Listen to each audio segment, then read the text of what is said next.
So to start our session, no, we haven't started, we're just starting. So to start our session, I'll share my screen. You have the option just to interrupt if there is any point unclear, yeah?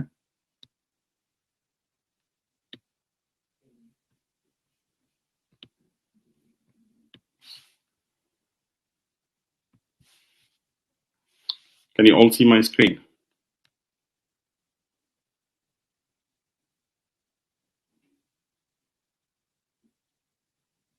Hossam, can you see my screen? Yeah, it's clear. Perfect, okay. Good. So let us start.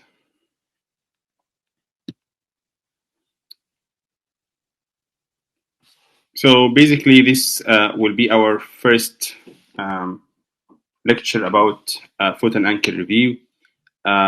This will be a course of around 8 to 10 sessions or lectures. We'll go together through what you will be asked in FRCS Bar A and Bar B, mainly directly Part A, the main questions, and definitely this will be the base you'll use in Part B in practice and in Viva. My name is Mohamed Hashem, and I'm a consultant foot and ankle surgeon at Wixon Park Hospital, Family Health NHS Trust in Northwest London. So today, hopefully, we'll speak about anatomy, biomechanics, and gait. Anatomy here, I mean clinical anatomy. I'm not an anatomist, so I'll not go into academic part of it. I'll go to the clinical. What in the anatomy makes difference for you as a clinician? So this is my hospital. This is our elective hub, Heatherwood Hospital in Ascot, and it's a state-of-art. It's a new hospital with very good facilities. So this is two channels which will help you. So all our sessions here will go on both of them. This is under mainly OrthoBima official channel. I'll be sharing over my education channel because it has a bit more subscribers. So do subscribe to both of them and you will get every new. Okay, so if we speak about the ankle, basically, as you see, ankle is formed mainly of two joints. Okay, so the ankle joint and the syndesmosis. Ankle joint, which is a synovial modified hinge, and the syndesmosis, which is basically a fibrous joint. Though the syndesmosis is a fibrous joint, it is still move, and you will see now how it does move. So basically, the tibia come and flare into the quadrilateral surface, which we call the plafond, and articulate with the talus to form the ankle. Then the fibula come and sit inside the notch, the fibular notch in the tibia, and make what we call the incisura, and make it the syndesmosis and make the articulation between the tibia and fibula. The points, which is in bold, you need to understand that the distal tip of the medial malleolus, the lateral malleolus is beyond the medial malleolus, so the ankle is not at the same level. So basically, the lateral malleolus is lower than the medial malleolus, and this has a very important effect on the ankle because basically the lateral buttress of the ankle is more stronger than the medial buttress of the ankle. That's why we agree on a Weber E fracture to be a stable fracture treated non-operatively, but we cannot accept that for a medial malleolar fracture. So if you have a look at the joint, so the ankle compared to the knee, the ankle is a smaller joint. So all the surface of the ankle is 350 mm, while the knee is 1,100 mm. And the articular surface in the ankle, the articular cartilage itself, the layer is more thinner than the knee. But still, there is a very common question, why the ankle doesn't get arthritis like the knee? So the knee arthritis is much more prevalent than the ankle arthritis. A big question.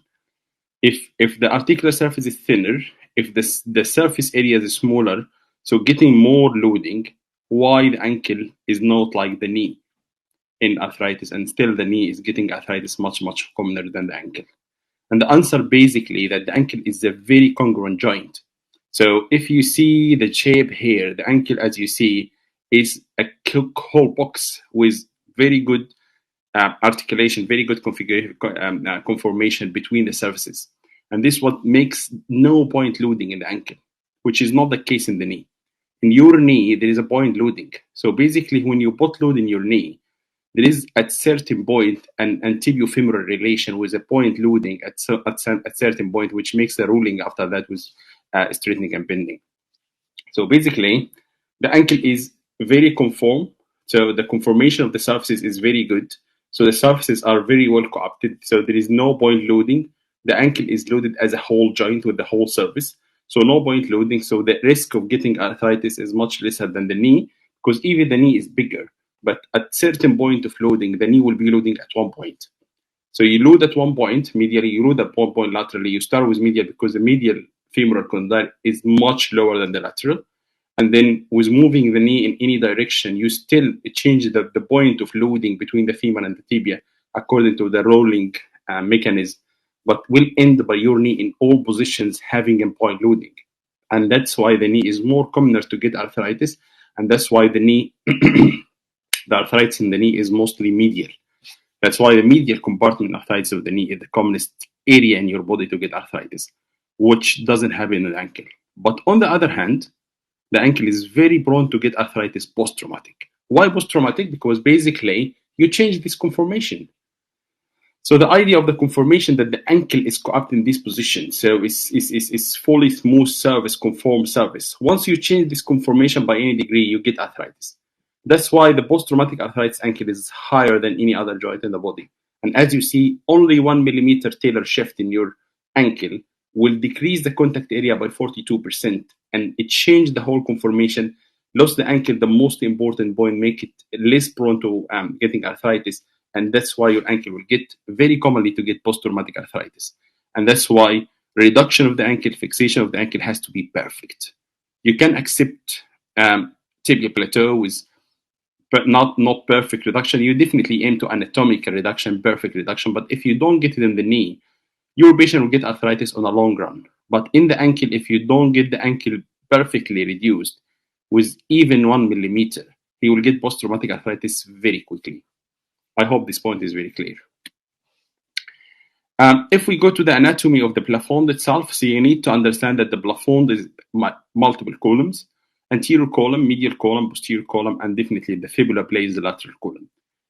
We'll concentrate on the plafond, and can you see the plafond? You have the medial malleolar fragment here. You have the Volkmann's fragment posteriorly and the chapped fragment anteriorly. And compared to the chapped fragment in the fibula is the Wagstaff fragment. So when you have a fracture like that, you have to identify the fragments. This is the commonest configuration, what we call Mercedes configuration. The commonest configuration you will have in a plafond fracture, and this is what gives you is a way to identify and the way to communicate. When you look at an X-ray of the ankle, as we agreed, the ankle is two joints: the tibio-talar joint and the syndesmosis. And when you look at the syndesmosis, you need to understand that the syndesmosis is incisura fibularis, and the fibula is sitting inside it, and between them there is a clear space, and there is a bit of overlap between the tibia and the fibula. And the judgment here is based on 1 centimeter from the joint line, and you need this space, which is a clear space, less than 6 mm. If 6 mm more, this means syndesmotic injury, and you need an overlap between the tibia and fibula at least 1 mm or more.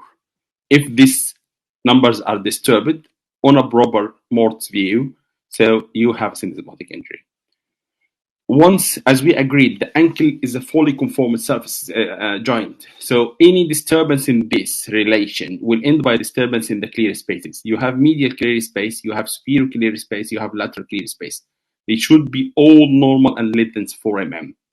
And this relation between the syndesmosis, tibia, and fibula, and between the ankle and the tibia and fibula should be all uniform and uniform for you. So if you compare it to the other side, it should be the same. Any disturbance in one of these figures will disturb the others.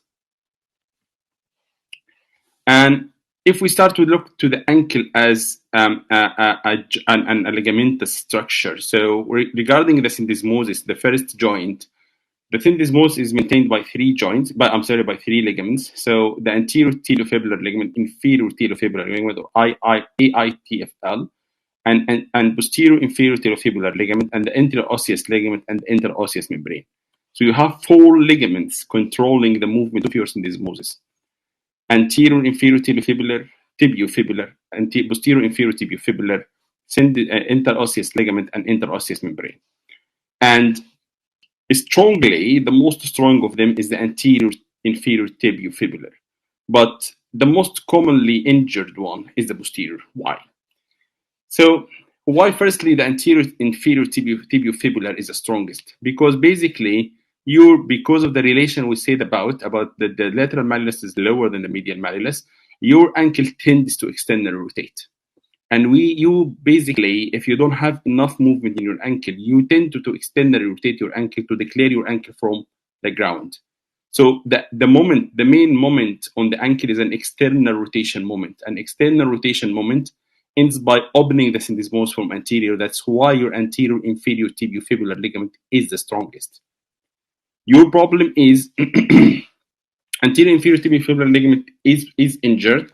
Once the anterior inferior tibiofibular injured is a ring, and once the anterior inferior tibiofibular ligament is injured, you both stress on the interosseous ligament, and interosseous ligament is easy to be injured, and this is the time when the posterior inferior tibiofibular comes in on board. And because it is very strong, it's commonest for you to see a syndesmotic injury or a fracture from the back, from the Volkmann's fragment, or posterolateral fracture. So you commonly see one of two options, either a syndesmotic injury with no fracture. This is mostly because of injury to the anterior inferior tibiofibular, and or the other side, you will have a avulsion from the back, not an syndesmotic injury from the back. And both of them are syndesmotic injury by definition. Basically, this is the ankle. This is a syndesmosis between the tibia and fibula. The anterior inferior tibiofibular is strong because your ankle tends to extend and rotate. So this should be stronger. Otherwise, your ankle will be always spraining. And if you have an injury to this ligament, you have a high ankle sprain or a syndesmotic injury. Then you have the interosseous, which is easily injured because it's more or less dynamic. Then you have the posterior inferior tibiofibular, which is maintaining the relation in the back. And this ligament, because it's away from anything, if you have to do something for this, you will fracture the bone rather than injuring the ligament. Your syndesmosis normally moves. So the fibula inside the incisura is not fixed. It is a fibrous joint, yes, because there is no synovium, there is no articular surface. It's a fibrous joint type, but it still moves. It moves in external rotation and it moves backward. So the fibula moves backward to the tibia, and it moves in external rotation, moves backward to the tibia when you dorsiflex, and external rotate inside the incisura if you external rotate your foot. And this movement is not a minimal movement. It moves about 5 to 7 degrees in external rotation and about 3 to 4 degrees millimeters front and back. And because of this movement, there is a lot of discussions now about the syndesmotic fixation. Because when we put a screw, we fix this joint, we don't allow this joint to move, and without moving it, we disturb the mechanics of the ankle. Though it is still the common practice to put a syndesmotic screw, but this is not anatomical, because anatomically, this fibrous joint does move. The fibula moves 5 to 7 degrees external rotation, and it moves up to the back about 3 to 4 mm. And when you fix that, you disturb this movement, you don't allow it anymore, and this is disturbed the whole mechanics of your ankle. That's why the tightrope came in place, and now the tightrope use is going more and more. But the problem with the tightrope is this is very flexible, and it depends on your tension when you put the tightrope to do the job. So it has a lot of human errors. So, and that is why it's very common for you to see after everything heals a broken screw, a broken syndesmotic screw. And the broken syndesmotic screw, because you are stopping a joint from movement, and when this joint starts to move again, it will break the screw. And that's why you have to warn your patient that the syndesmotic screw will be broken at some point, and you need to get it removed or not according to your school. But when we speak about the syndesmosis, you need to understand we have 4 ligaments: anterior inferior tibiofibular, posterior inferior tibiofibular, interosseous, and interosseous membrane between the tibia and the fibula along their lengths. Strongest is the anterior, because your normal moment on the ankle is external rotation. Posterior is the less to be injured, and when it has an injury, it always be a bony avulsion rather than a ligamentous avulsion. And that's why it's common to see a posterolateral malleolar fracture or posterior malleolar fracture.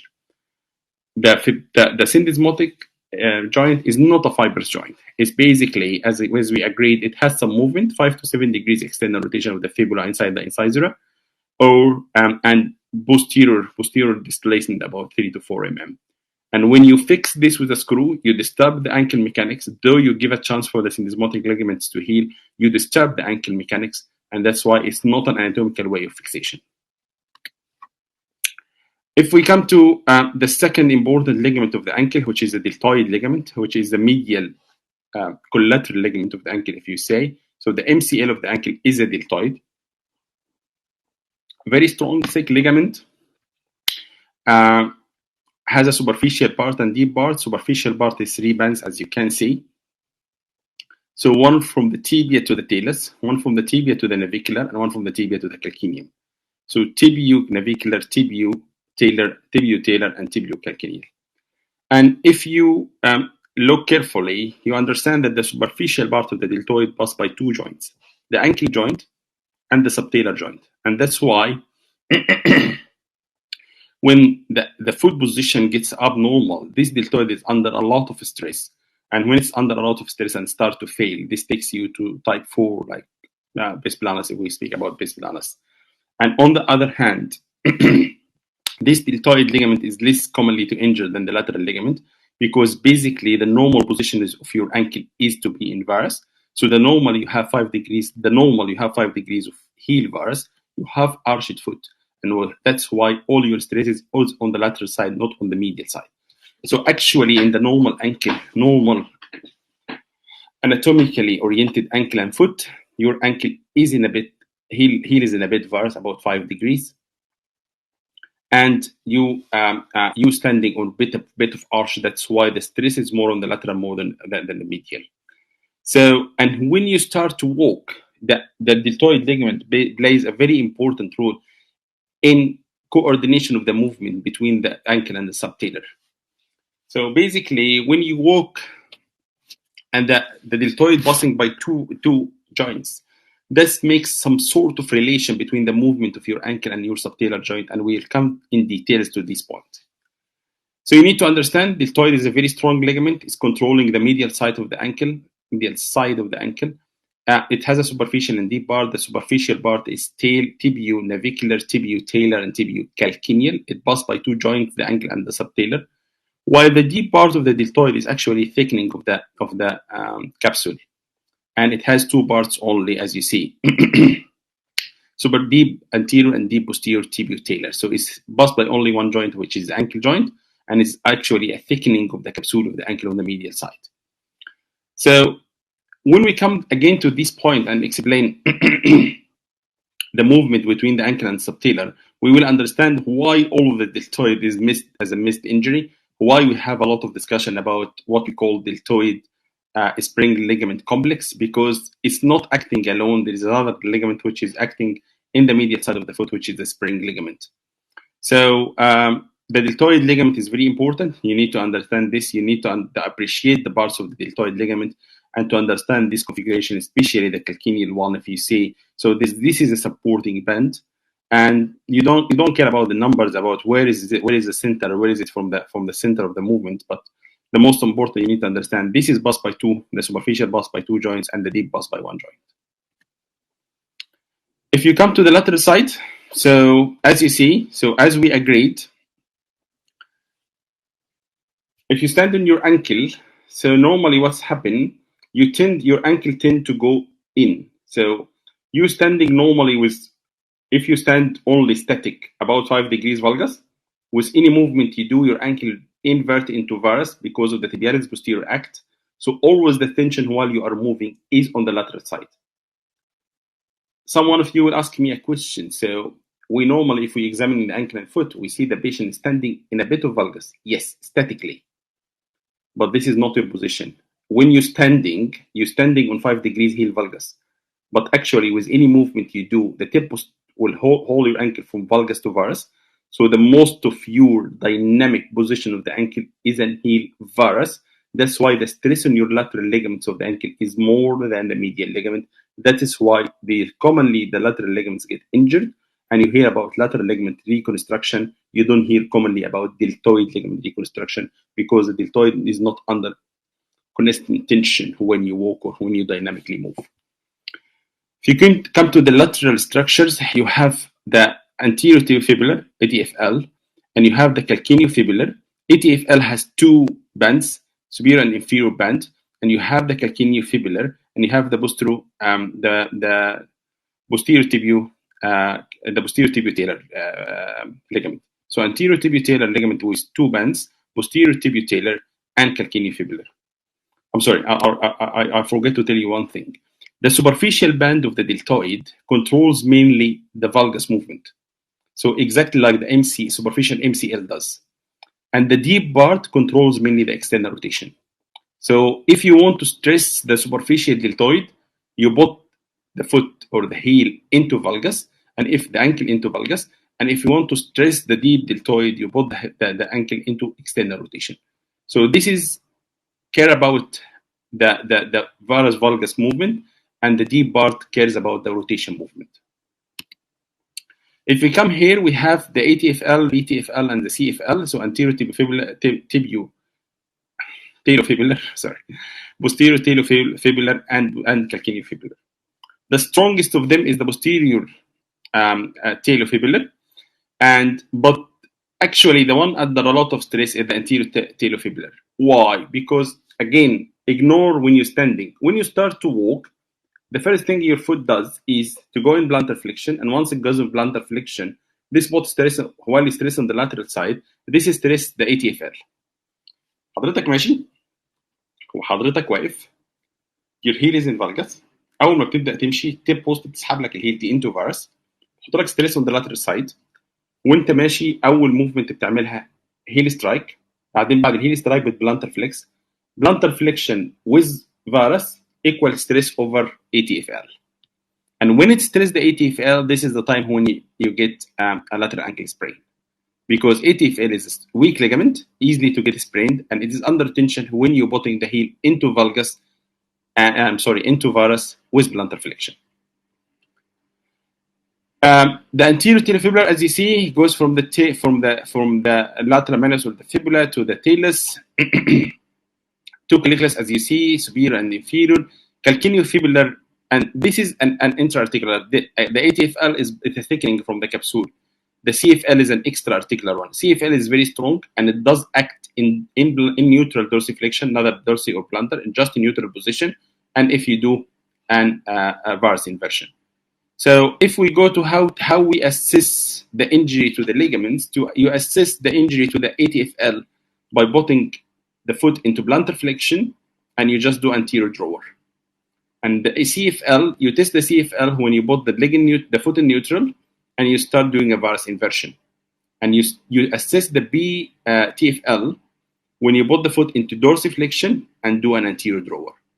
So basically, the ATFL and BTFL, you stress in anterior drawer, one in plantar flexion, which is the anterior TFL, or ATFL, the anterior talofibular, and one in dorsiflexion, which is the posterior talofibular. But the calcaneofibular, you put the foot in neutral and you stress it in varus inversion. When you reconstruct these ligaments, you need to understand that the line of action of the ligament is very, very important. If you see the anterior talofibular, it doesn't relate to the articular cartilage itself. So it goes underneath the articular cartilage, just at the level of the lateral process of the talus. And reconstruction should be in this place, otherwise it will impinge on the ankle. This is another very important anatomical point. Coming to the muscles and the structures around the ankle, you don't need this picture. You remember it from Tom has a nice big and dog. So you have from the front tip and the extensor hallucis, then nice nerve, which will be the deep peroneal nerve, then a very nice so vein nerve, then big, which is dog, which is the flexor extensor digitorum, then P, which is the peroneus tertius. To remember it, the reverse in the back. So anterior you have tip and then extensor hallucis. In the back you have tip and then flexor digitorum. In the front you have tip and extensor hallucis. In the back you have tip post and flexor digitorum. Then carry on the normal as you all remember. Remember it the way you need to remember. From this picture, I need you to recognize that the FHL is muscular to a very low level. So up to the level, up to about 1 to 2 centimeters above the ankle is still muscular, and the tendon start after that. So that's why you see it in this cross section or as a muscular. It's not as a tendon, while the others are a tendon. So flexor digitorum will be a tendon, tip post at this level will be a tendon. On the other side, on the other hand, your tip ant and extensor tip ant will be a tendon, and the extensor hallucis, it become to be a tendon like in the lower leg. So remember that the flexor hallucis is muscular to a very low level than you imagine. If we come to the tendons, and I need you to understand, we will speak about 4 important tendons around the ankle. I need you to understand them. The most important is a tip post. And if you understand the tip post function, you will know how the tip post play a very important role in your life. So tip post basically allow you, so tip post basically, I'll not speak about the origin insertion, but it's inserted in all the tarsal and metatarsal bases except the first metatarsal. And this is important because basically the tip post plays a very important role in maintaining your medial longitudinal arch, very important in keeping your normal position of the ankle, hind foot, and the midfoot. So without the tip post, you will be flat, and without the tip post, all the mechanics of your ankle, subtalar, and midfoot will change. Without the tip post, you will be having a big problem. So walking, for you to walk, if you compare on the right side, how much loss, look at this graph and this graph, and see with a normal tip post, how the situation in different activities, and here, comparison between the normal tip post and a tip post deficiency or a flat foot. As you say, your tip post plays a very important role in moving. So at this level of heel strike, then you put a flat foot, then now you're loading flat foot, and then before you do a 2-off, that is very, very important for the tip post to put in action, so she can raise your arch, she can change the planes of your midfoot or shoulder joint, and this is when you make your foot as a rigid lever. Other than this, your foot will be break at this stage. That's why you see here, in a normal tip post, it fires at this level to allow you to push off by this foot, because it makes your foot as a rigid arm, because it locks your midfoot or shoulder joint by different planes, changing the planes of your midfoot joints. Let me go to this, then I'll come back. So this is very important.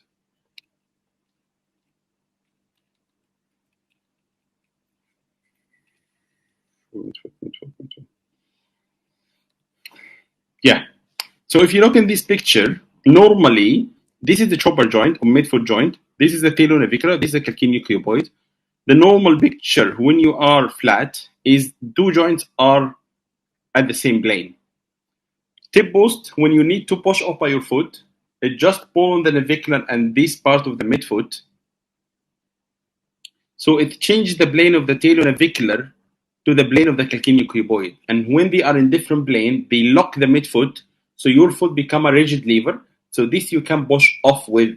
Without the tip post doing this, your joints, the shoulder joints, will maintain on the same plane, and this will make your foot easily collapsing. And that's why you have a midfoot break, and that's why the flat foot people find the difficulty to walk and get very exhausted after very short walks. I'm sorry, but this I have to explain in Arabic. I know it will be difficult. بص حضراتكم ببساطة، تيب بوست بيشتغل بإنه بيشد على، هو ماسك في كل التارسلز، كل الميد فوت ما عدا الفيرست ميتاتارسل، وبالتالي بيعمل إيه؟ بيرفع الميد أرش. على ما بيرفع الميد أرش بيحرك النافيكولار والكيوبويد لفوق، وبالتالي بيغير البلين بتاع التيلونافيكولار جوينت عن البلين بتاع الكالكينيوكيوبويد جوينت، وبالتالي عشان البلينز الاثنين مختلفه الفوت ما عادتش ينفع تتحرك من النص، الفوت بقت ريجيد، وده اللي بيسمح لحضرتك في المرحله دي تعمل بوش اوف. وحضرتك ماشي عملت هيل سترايك، رجلك نزلت على الارض بلودنج، بقت فلات، وهي فلات كده اللي بيحصل انه الكالكينيوكيوبويد in the same plane of the calcaneocuboid، وبالتالي your foot is supple، وبالتالي بتقدر تاكوموديت الجراوند. عشان ليه تاكوموديت الجراوند؟ سبحان الله، لانك لو دوست على اي حاجه والتو جوينتس دول مش في السيم بلين وسبل مش هتقدر تدوس، هتبقى كانك بالظبط دايس على مسمار ولا حاجه. لكن انت رغم ان احيانا الجراوند ما تبقاش يونيفورم، ما تبقاش سموث، your foot can adapt the ground because the talonavicular and the calcaneocuboid are in the same plane, so the foot is supple. العكس انت محتاجه وانت بتعمل المرحله دي اللي هي البوش اوف، عشان حضرتك تبوش من الفيرست ام تي بي جوينت لازم الفوت دي تبقى ريجيد. عشان الفوت دي ما تتكسرش في النص او يحصل ميد فوت بريك، لازم اللي يحصل انه التيلونافيكولار جوينت يبقى في بلين مختلف عن الكالكينيوكيبويد جوينت، واللي بيعمل الاكشن ده هي التيب بوست. من غير التيب بوست حضرتك وانت ماشي هيحصل من غير ما تحس ميد فوت بريك في النص، وده يخليك تمشي مسافات اقل واللي يبقى مؤلم جدا مع المشي. وعشان كده لو شفت واحد فلات فوت ماشي بيمشي زي البطه بيعمل كده. ليه بيعمل كده؟ لانه ما عندوش القدره على انه يفليكس، ما عندوش ارش، وبالتالي ما عندوش ريجيد ليفر مع البوش اوف، وبالتالي ما بيقدرش لانه التيب بوست بتاعته مش شغاله، فما بتعملوش الاكشن ان هو يخلي التيلو نافيكولار على ديفرنت ليفل من الكالكينيوكيبويد. at the same time المشكله الاساسيه في التيب بوست ده زي ما حضراتكم شايفين اللاين اوف اكشن بتاعه هو ماشي كده وبعدين بيتيرن 90 ديجريز ورا الميديان مال. الحته دي بتخليها زي ما حضراتكم شايفين في الرسمه اللي تحت ووتر شيد، الفاسكولاريتي بتاعتها قليله، easy to degenerate، وعشان كده is very common to have a tip post deficiency، وعشان كده الفلات فوت is a very common condition. ليه common condition؟ لانه التندون اللي بيمنعه has a problem عند lateral malleolus ورا lateral malleolus with a watershed area which makes the tendon weaker at this point, easy to degenerate. and مع الاكشن الكتير خصوصا الناس الاوبيز، خصوصا الناس اللي ما عندهاش اكسرسايز كفايه، خصوصا الناس اللي عندها بروبلمز، التندون is easy to degenerate، وعشان كده tip post deficiencies are common. That's why the obese people, which is put a lot of stress on the tip post, especially with this line of action, is easily for the tip post to degenerate at this and have a problem. حسام انا مش متابع، في حاجه في الكومنتس ولا الناس فاهمه لحد ما انا ماشي كده؟ لا تمام يا باشا، هو لحد دلوقتي مفيش اسئله، تمام الدنيا ماشيه تمام. اي حد الشباب يعني have a problem بس يعني يبلغ بس حسام وانا او ستوب. تمام. اتمنى الحته بتاع اهميه التيب بوست تبقى سهل. بعد التيب بوست we have the tip end. التيب اند بيشتغل مينلي انفرتور. عشان بس ما قبل ما انسى، التيب بوست طبعا الاكشن بتاعه is a plantar flexor inverter and does a midfoot adduction. ركز قوي because we will need this in a minute. plantar flexion لانه جاي من from behind the lateral malleolus, varus or inversion, and adduction, and this movement is called supination.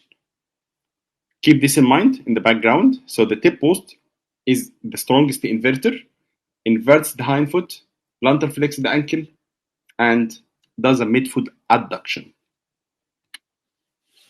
Tip end is an ankle extensor, and forefoot again midfoot hind foot inverter and a midfoot adductor. Okay.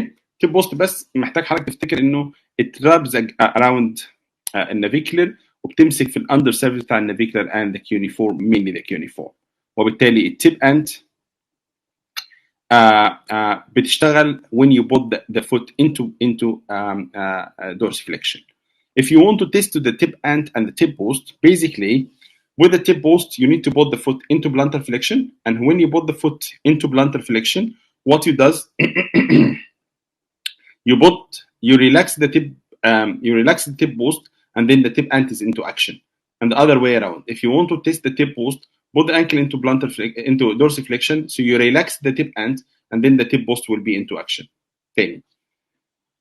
If I want to test, both of them are inverters, but tip end goes into action in plantar flexion, tip post goes into action into dorsiflexion. Basically, you relax the muscle. So لو عملت حاجة dorsiflexion, you will shorten the tip end and put the tip post under tension. Then you can test, and the other way around. كمان حضرتك you need to remember tip end doesn't degenerate. It's very very very rare to have a tip end degenerative rupture, but you can have a tip end laceration. Very common لما تسمع عن عيان has a tip end degenerative rupture. This means that this patient has some sort of collagen disease, some sort of rheumatological disease. It's not normal for the tip end to degenerate and rupture. which is very common for a HL. So laceration, yes, but degeneration, no. Then on the other side, we have the perenniae, which is acting to counteract the tip ant and tip post. They are mainly everters. We have the tibialis, the peroneus longus, and the peroneus brevis, and you can easily spot that the peroneus brevis is going in front of the peroneus longus and medial to it. The peroneus longus is going outward and lateral to it. And you remember when you open them, if you open them before, the peroneus longus is always muscular to a lower level. So to differentiate them surgically, you will find that the peroneus longus is longer than the peroneus brevis. Peroneus longus, peroneus brevis firstly goes from behind the lateral malleolus, pass above the peroneal tubercle in the calcaneum, and attached to the base of fifth. The main job of it is as an inverter. Everter. So the main job it does, it just evert the foot. And the peroneus longus, it comes from the back. It's more muscular to the end. It goes from outer side or lateral side and behind the tip, the peroneus longus brevis, and it goes underneath the peroneal tubercle in the calcaneum, goes in the groove in the cuboid, and go to insert in the medial cuneiform and base of first metatarsal. Both of them are everters, but remember, the peroneus brevis, when you put the foot into, again like the tip ant and tip post, when you put the foot into plantar flexion, you basically shorten the peroneus longus, and this when you put the peroneus brevis into action. So if you want to test for the perenniae, to test for the peroneus brevis, you need to put the ankle into plantar flexion and ask the patient to evert. If you want to test for the peroneus longus, it's so difficult for you to test the plantar flexion of first tray. The easiest is to put the foot into dorsiflexion and ask the patient to evert. This when you put the peroneus longus into action. peroneus brevis mainly من الوصف اللي قلته لحضرتك ده peroneus brevis mainly بتكاونتراكت اي ريسبونس بتكاونتراكت التيب انت وبالتالي there is a relation between the tip and the peroneus brevis والريليشن دي لما بتبقى disturbed العيان ده بيدخل في كيفس والعكس بالنسبه للبرينيس لونجس اند تيب بوست. فلو حضرتك مركز معايا هتاخد بالك ان زي ما قلنا انه لما تحب تست التيب انت او البرينيس بريفيس بتحط الفوت انتو دورسيفليكشن عشان تريلاكس ديم اند انا اسف تحب تست البرينيس لونجس او التيبياليس بوستيرور بتحط الفوت انتو دورسيفليكشن and ask the patient to invert فتشوف التيب بوست او يفيرت فتشوف البرينيس بريفيس البرينيس لونجس والعكس صحيح. ليه؟ لانه افتكر انه التيب انت بتبقى countered by the peroneus brevis والتيب بوست بتبقى countered by the peroneus longus. tip ant is countered by peroneus brevis and tip post is countered by peroneus longus. وزي ما قلنا ببساطة to remember it the way you examine them. Both tip ant and post are inverters. Both peroneus brevis and peroneus longus are everters.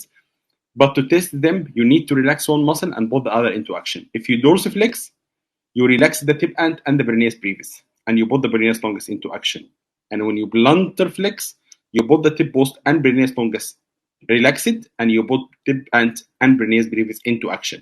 So basically, dorsiflexion and invert is testing the tip post and the peroneus brevis, and the other way around. Remember, peroneus brevis is countering the tip ant, and peroneus longus is countering the tip post. وزي ما قلنا تاني you put in dorsiflexion you relax the tip ant and peroneus brevis, so you're testing the peroneus longus and tip post, and you put in the plantar flexion you relax the tip post and the peroneus longus, so you'll be testing for tip ant and peroneus brevis. حسام دي واضحة ولا حد عنده أي كومنت ولا ناس نامت؟ هو مفيش كومنتات بس انا مش انا مش عارف يعني ممكن لو حضرتك تعيدها تاني معلش. طيب عشان your ankle to be stable ويبقى dynamically stable محتاج انه الايفرترز تبقى in equilibrium with the inverters. عندك two main inverters which is the tip ant and tip post. عندك two main everters which is the peroneus longus and peroneus brevis. The tip ant is countered by the peroneus brevis التيب بوست is countered by the peroneus longus. وبال حضرتك ده ملوش علاقه بالميكانيزم في الشاركوت ماريتوس او ازاي بتحصل بعد كده الديستربنس في الانكل، بس دي الريليشنز النورمال. يعني لما هنيجي للكيفس هقول لحضرتك انه التيب بوست is taking action over the peroneus brevis and the tib ant انا اسف peroneus longus taking action over the tib ant. ignore this. خلينا دلوقتي في النورمال physiological situation. normal physiological situation التيب انت جاي من قدام الانكل، التيب بوست جاي من ورا الانكل، البرينيس بريفيس جاي من فوق البرينيال تيوبركل في الكالكينيوم، البرينيس لونجس جاي من تحت البرينيال تيوبركل في الكالكينيوم.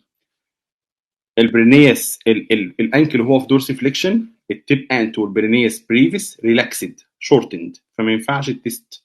بالتست مين؟ بالتست التيب بوست اللي هي اندر تنشن والبرينيس لونجس اللي هي اندر تنشن. لو حطيت الانكل في بلانتر فليكشن فانت كده ريلاكسد التيب بوست وريلاكسد البرينيس لونجس، وبالتالي تقدر تتست فور ذا تيب انت اند فور برينيس بريفيس. وبالتالي ريمبر انه الاثنين اللي بالانسنج تيب انت وذ برينيس بريفيس، تيب بوست وذ برينيس لونجس. واضحه حسام؟ تمام يا باشا، تمام. لا واضحه مش واضحه ممكن انا تاني. لا تمام. والكومنت كلير. تمام. كومنتات ايه؟ لا تمام، الكومنت تمام. كومنت تمام بذمتك؟ اتس كلير ثانكس. يا جود. اوكي. لما نيجي ل ده شكل زي ما قلت لحضرتك، ده الفيبرال تيوبركل او البرنيال تيوبركل بنسميه. فوق البرنيال تيوبركل البرنيس بريفيس، تحت البرنيال تيوبركل البرنيس لونجس. معلش هرجع الحته دي. طبعا برنيس لونجس هذا very important rule في انها تمنتين الارش بتاع حضرتك. طب ازاي؟ لانها ببساطه ماسكه في البيز of the first metatarsal and the medial cuneiform، وبالتالي it bolts the whole first ray into plantar flexion، وبالتالي it adds to the creation of the arch. تمام؟ وعشان كده زي ما قلت لحضرتك هي بتقع في نفس الكاتيجوري بالكاونتر اكت مع التيب بوست. او انا اسف مش الكاونتر اكت، بتقع مع الكاتيجوري في نفس الكاتيجوري مع التيب بوست. فالبرنيس لونجس it acts by plantar flexing the first ray because it attaches to the base of first metatarsal and medial cuneiform, and it has a very important role in this. But this role we can ignore because we still have the tip post acting if the tip post is acting.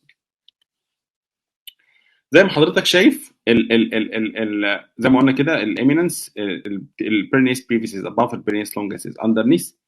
بعد كده البرنيس لونجس goes through the cuboid groove and go to attach there. في البرنيس بريفيس لها اتاتشمنت اسمها الديجيتي كوانتي، دونت كير اباوت، بس ممكن تسمعها في الامتحان. فريمبر ذات ذا برينيال ديجيتي كوانتي is part from the برنيس بريفيس. Your nice Achilles. So the Achilles, as we understand, is the strongest ligament in the body. Achilles he gets all your weight and he counteracts for the whole body not to drop in the front. So Achilles in action to make you upright. If your Achilles is not in action, you will not keep upright. Achilles is 3 muscles زي ما احنا عارفين.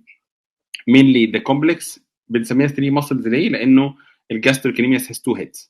Medial lateral gastrocnemius and soleus. So they are 3 muscles, 3 heads going into one tendon. We need to understand the relation between the heads and the tendon. لو حضرتك بصيت على الصورة اللي في الليفت دي فبasically they turn against each other 6 cm full insertion. So the medial head goes to the lateral side and the lateral head goes to the medial side and the soleus in between. وبالتالي it has this shape and insertion. Medial head going to the lateral side, lateral head going to the medial side, and this is a watershed area. And at the same time, makes the Achilles is a lateralizing force, is a valgus force, apply a valgus force on the hind foot. If you imagine, this is the insertion of your Achilles, and you are standing. This Achilles, if you see, the line of action of the medial is bigger and stronger, and the lateral is smaller, the gastrocnemius, and basically the medial is going to attach laterally, and the lateral is going to attach medially, and that's why your Achilles at this rotational area has a watershed area with low blood supply. This is the commonest to have the rupture, about 5 to 6 centimeters above the insertion, And at the same time, this makes the lateral force, which is coming from the medial head, more stronger. That's why normally the Achilles is doing some valgus force over your heel. That's why with most of the heel valgus problems, we tend to lengthen your tendon Achilles. Soleus separately, rather than the gastrocnemius, has a very, very important role in Gait. We'll explain it in Gait, but keep it in your mind. What is the role of Soleus? And you have to ask yourself, if there is a gastrocnemius with two big heads, why we need a Soleus? This question, remember, I will answer it in the Gait part. But you need to remember now that you have three heads, medial and lateral gastrocnemius and Soleus, end by one tendon. This tendon has an inverted insertion. The medial inserted lateral, lateral inserted medial. The medial is more stronger, so the lateral force from the Achilles on the heel or the hind foot is more. That's why the Achilles is normally a valgusing force over the heel, and that's why we need to lengthen the Achilles when we're dealing with any valgus heel position or problem like the flat foot. Tani حاجة, you need to remember that this Achilles is a specific type of tendon, and ask yourself a very simple question. If you have an injury to one of your flexors in the hand, which is very, very small tendon, you tend to go and repair it.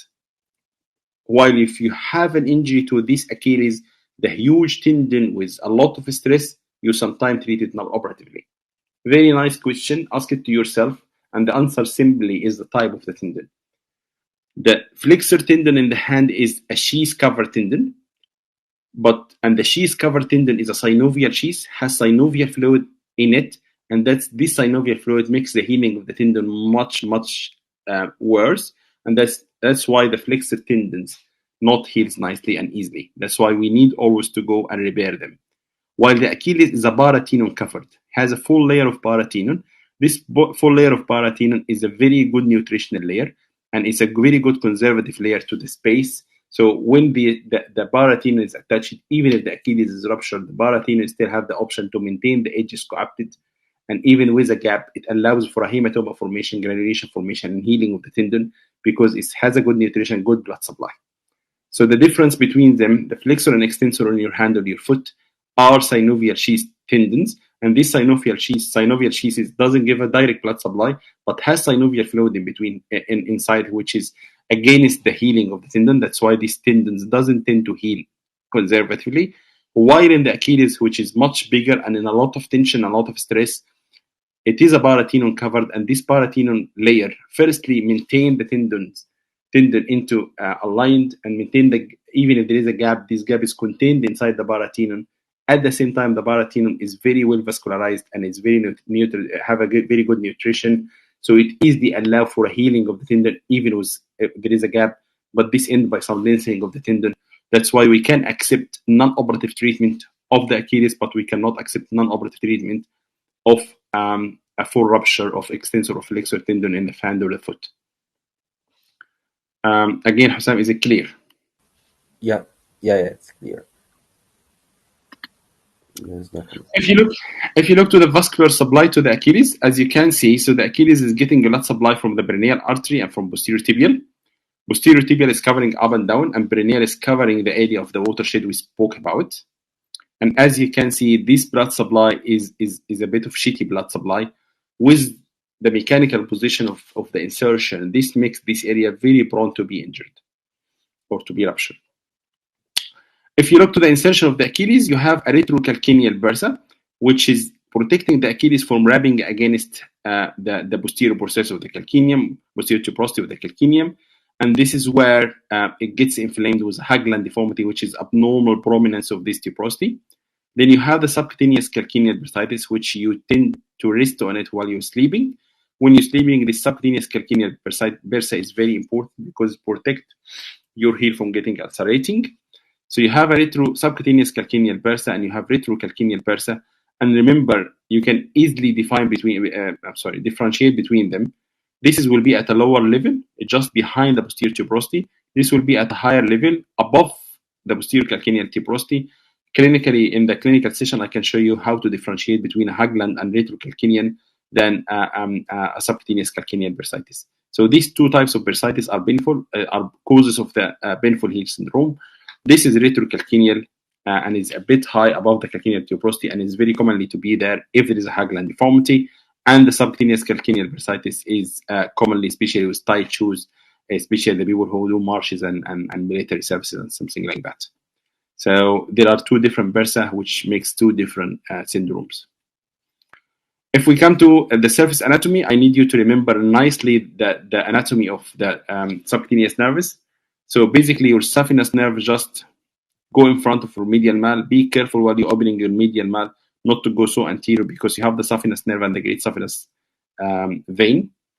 Remember that your superficial perineal nerve goes mainly along the lateral border of your fourth ray. So if you want to see your SPN or superficial perineal nerve, you need to ball on the fourth toe and ball on the fourth toe inverse or inversion. Then the superficial perineal will be prominent, and you can easily mark it subcutaneously, and I will show it to you when we're doing ankle arthroscopy portals. So remember that the saphenous is moving in front of your medial mal, and it can be injured during your incision.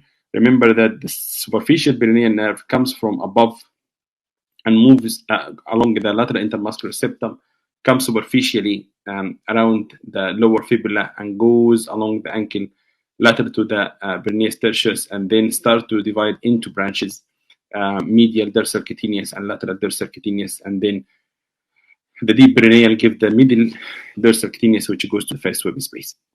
Sural nerve, it goes along the lateral border of your tendon Achilles, then it moves here just a few centimeters above the tip of your lateral mal, then it goes from here until it becomes the lateral dorsal cutaneous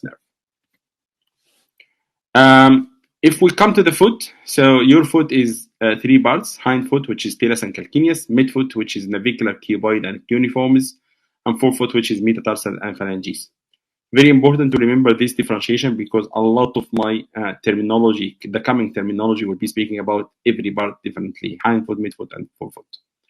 We speak about the tarsals. So the tarsals, basically, they are 7: talus, calcaneus, cuboid, navicular, and 3 cuneiformis.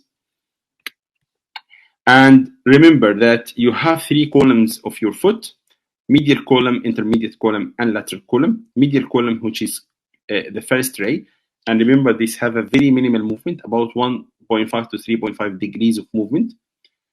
This is very important. Why? Because basically we needed to move in the movement we spoke about from a minute ago about the tip post. So all the movement we needed from the first ray is to move in plantar flexion by the peroneus longus and the tip post, or move in a dorsiflexion by the tip ant. And this is to create an arch and release it, create an arch and release it. Make your foot rigid, smooth, supple, rigid, supple, rigid, supple. So all the movement you need in the first ray is 1.5 to 3.5 degrees. If you come to the mid, it's nearly stiff, and this is very important because this is the main strut of your foot. Without this, your foot will not maintain shape, and without this, there is no medial arch, or medial longitudinal or lateral longitudinal. So because they are the main strut of the foot, they are nearly has no movement in their joint. So the second and third TMT joints moves about 1 to 2 degree only of movement, which nearly no movement. And this is why we tend to fuse the less frank injuries in young adults, rather than bridging them, because basically they are nearly physiologically fused, 0.6 to 2.6.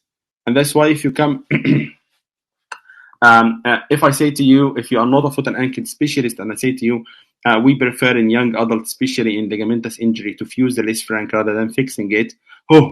Fuse a joint which is supple, which is normal? Yes, because basically it is physiologically fused. It's just 0.6 to 2.6 movement. There is nothing there. And the foot gets more functional outcome from fixing this middle fragment, because basically you don't need to go and remove hard work. You don't need to go and do anything. And you're actually doing a proper fusion by fusing it at primary fusion rather than fixing it, which is like a delayed fusion. While on the other side, your lateral raise, which is the lateral column of your foot, has a lot of movement. And why? Because basically the arch on this side is low, and this is the side which accommodates the ground. So you need your lateral raise to be moving freely so they can accommodate the ground. So again, you have a medial column, which is the first ray. You have a mid column, intermediate column, or middle column, which is the second and third ray. and you have a lateral column, which is the fourth and fifth ray. First ray has some movement, about 3-4 degrees of movement, and this is very important for your foot to have an arch and relax, having an arch to be rigid, to make a rigid lever when you push off, and lose the arch when it needs to be supple to accommodate the ground. The mid column, which is the second, third TMT and metatarsals, needs to be rigid with very minimal movement, 1 to 2 degrees of movement, because basically it maintains the shape of the foot, and it is the main strut of the foot. On the outer side, your lateral columns moves about 9 to 10 degrees, 11 degrees of movement, because this is where you need to accommodate the ground when you walking. The medial column is basically starting from behind talus navicular, medial cuneiform, and first metatarsal. The lateral column on the other side, fourth and fifth metatarsal, cuboid, and calcaneum. And when I ask you if you have like a severe lateralizing less frank injury, you say, okay, I will. If it's an adult, it's a ligamentous injury, I'll be tending to primary fuse second, third, or even the first. But never speak about fusing fourth and fifth. If you fuse fourth and fifth, you will not be able to walk barefoot. So there's no option for that. Remember that you cannot fuse your fourth and fifth ray, and you cannot fuse your lesser toes MTB joints. And I'll explain you why now.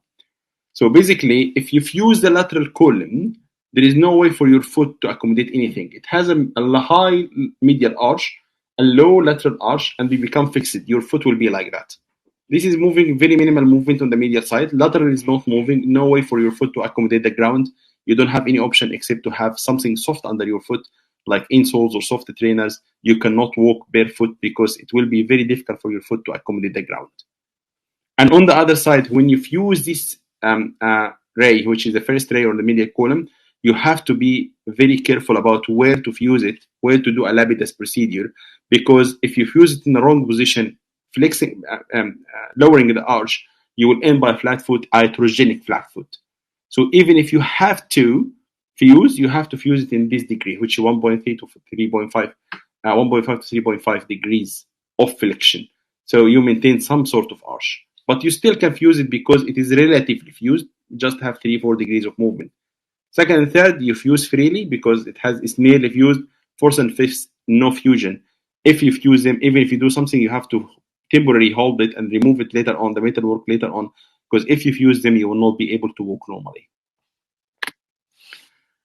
The arch is the very common Gothic arch from before. It has a key bone, or the keystone, which is this one, and the arch shape is maintained based on maintenance of each structure. You have medial, lateral, and don't forget you have a transverse arch. Medial longitudinal arch, which is maintained mainly by tib, post, and brevis longus, and lateral longitudinal arch, which is maintained mainly by brevis brevis, and brevis longus has a rule in it, and the transverse arch, which is maintained mainly by the ligaments, the plantar fascia, and the ligaments. And remember that this arch is very, very important, which we always miss. If you're going to fuse these three joints, which is first, second, third TMT joint, you remember you need to maintain this arch there. If you flex all of them, dorsal or plantar flex, you will lose this arch, and this will make your foot less accommodated to the ground and will put you in a problem. Remember to maintain this transverse arch. This makes your foot raise going in different direction. So the first is very plantarly flexed, less the second, less the third, fourth and fifth are nearly transverse. So if I'm going to do some vial osteotomy or do some osteotomy to shorten these metatarsals, you need to understand in your mind that they are not like that. They actually like that. Firstly is the most plantarly flexed, then the second, then the third, and fourth and fifth are nearly transverse. This is how the medial arch, the transverse arch, is formed. And this transverse arch has to be maintained for your foot to easily accommodate the ground. If you lose this transverse arch, you're accommodating the ground ability of your foot will be much, much less. حسام الكلام ده ماشي ولا في حاجة؟ تمام يا باشا، مفيش أي كومنتات في دي. تمام. الارش ده النورمال لونجيتيودينال ارش هو الاساس للفوت بتاعتك عشان تاكوموديت ذا جراوند او تويت بير نورمالي انت بتويت بير عند الفيرست ميتاتارسال هيد then moves to the fifth metatarsal head first MTB moves to the first metatarsal head, then goes back to the calcaneum or the heel. To do this, you have to have a normal arch. If you have a normal arch, you have a tripod. First MTB, fifth metatarsal head, and a heel. And you walk with this tripod. This tripod gives you the option to have a rigid lever when you push off. This allows you to move easily, allow you to translate from one step to another step in a very easy way. If you have a flat arch, you're loading the whole foot. Firstly, you put pressure on points which is not adapting to take pressure. وبالتالي البوينts دي will be having a pressure problems and metatarsалgia. Number two, you have a mid-foot break. You load the whole foot, which shouldn't be loaded. And rather than moving in a simple movement, in a simple transition movement, you will be moving like a plat movement. And the plat movement basically is زي ما احنا بنقول بالعربي كده يعني زي ما بتمشي بمشية البطة. So the arch makes you move with a tripod, first MTB, fifth metatarsal head, and the heel. And this gives you this picture. When we do a pedography or testing of pressure of your foot, you see that the foot doesn't load completely. There is an arch here and there is a small arch here, big arch here, small arch here. And you load the first MTB, the fifth metatarsal head, and the heel. If your foot is high arched, is a cavus foot or plantaris, this will end by you loading a lot on your forefoot, as you can see. So you mainly load the forefoot with less movement and somewhat on the heel, but there is nothing in the midfoot.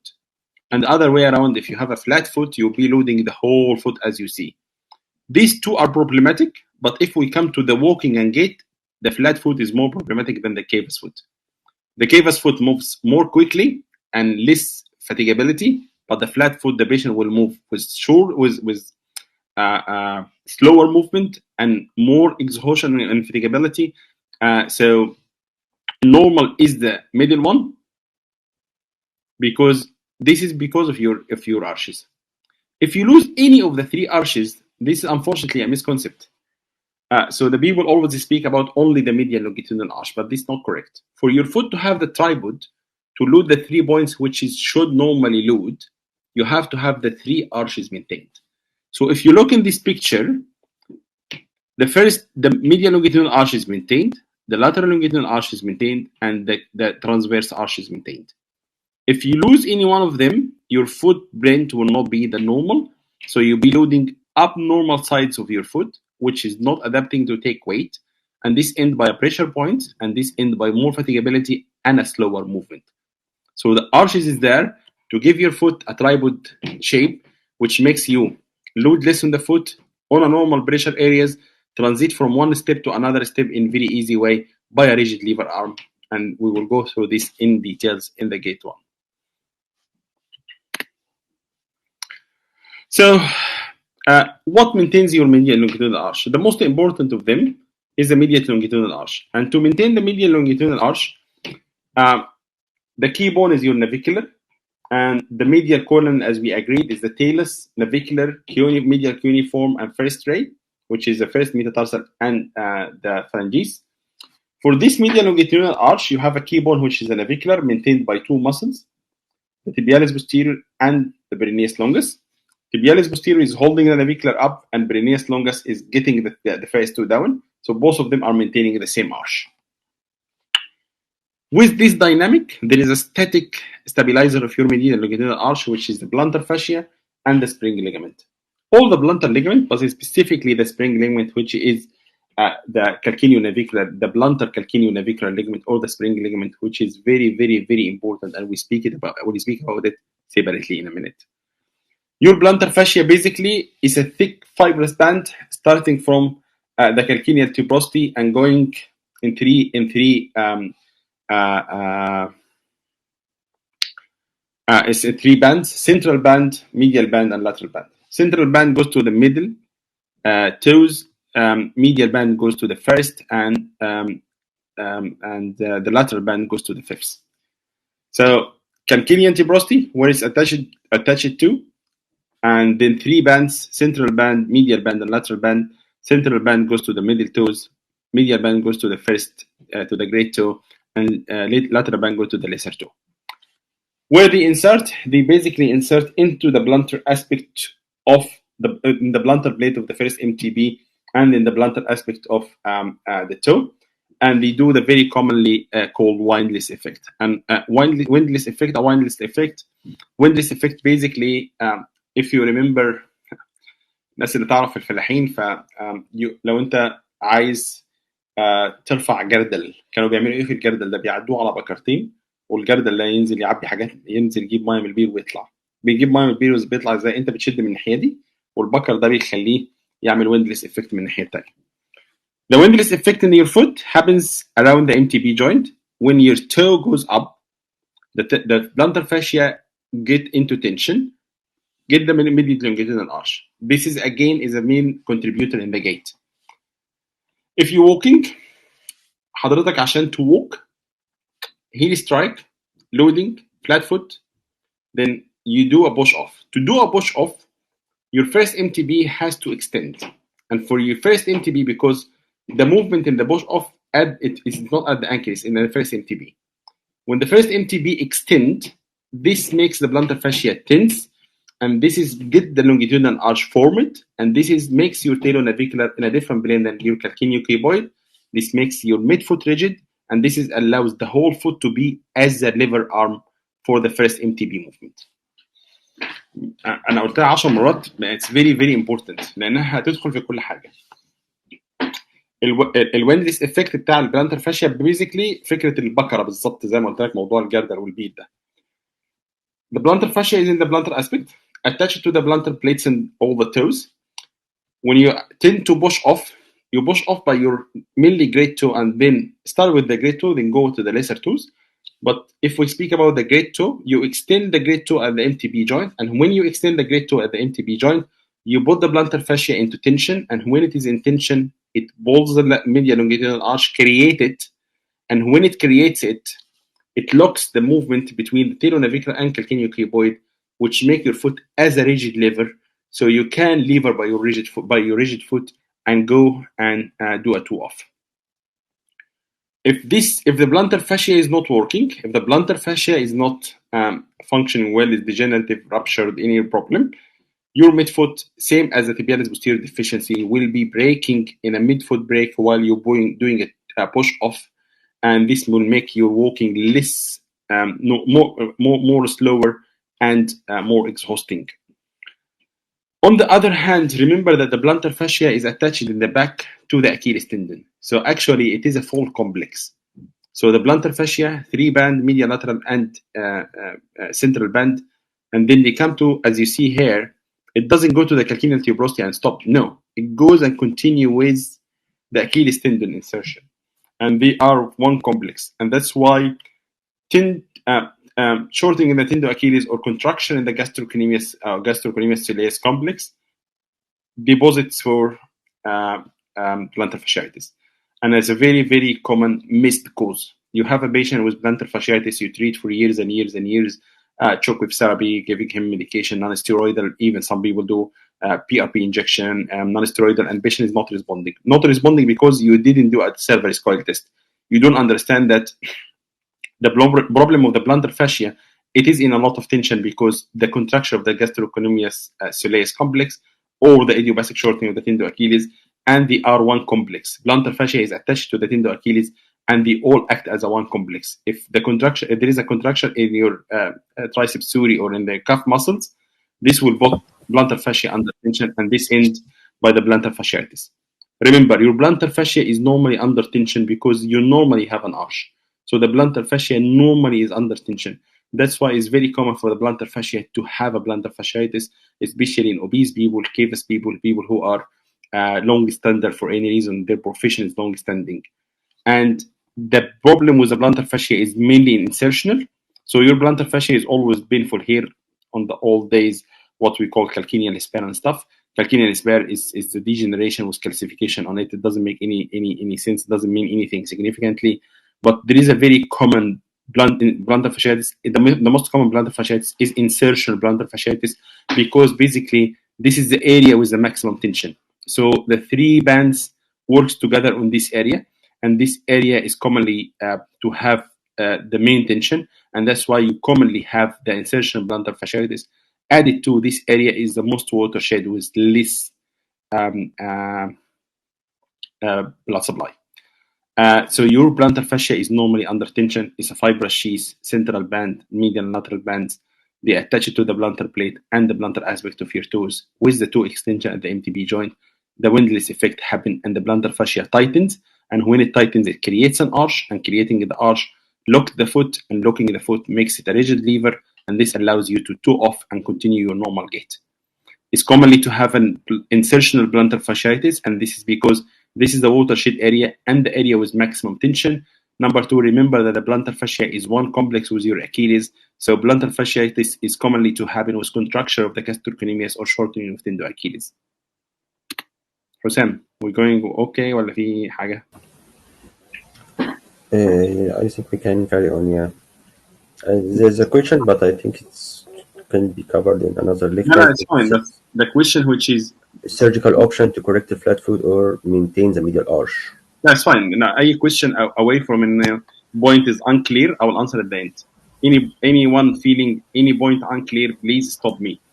All the lecture depends on each other. This is the whole anatomy, is the whole ankle and foot. So if you miss one point, you will be missing another point where we're going forward.